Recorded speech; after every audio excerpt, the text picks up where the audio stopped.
Hi, fam. In a recent study on what it looks like to have absolute surrender in following Jesus, with the key phrase being to deny ourselves, to pick up our cross daily, and to follow him, I couldn't help but think of the story of the Israelites in the wilderness, longing for the food that they had back home as slaves. What a good time. You see, they were free, yet they were grumbling because they did not have what they used to have. But God had something better for them.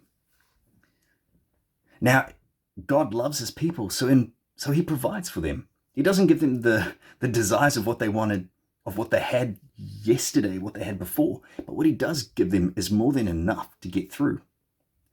In their grumblings of hunger and longing for what they once had, God provides them with meat in the evening, and then he provides them with this interesting substance, manna from heaven.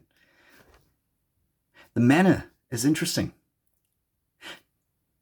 And it makes me think of the study about denying ourselves, picking up our cross daily to follow Jesus. You see, the manna could only be picked up and stored for today.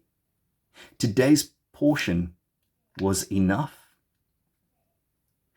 And we had to wait until tomorrow to then do it all over again.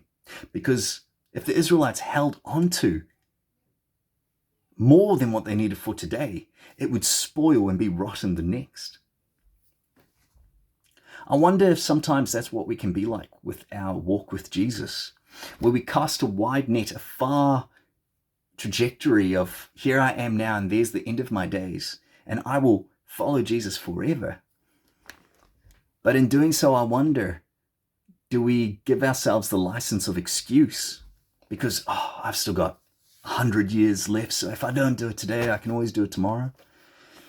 Well, if we use Jesus' call and the story of the Israelites and the manna, I think it's fairly obvious what God expects from us. He gives us more than enough for today, and that more than enough for our day is Jesus Christ.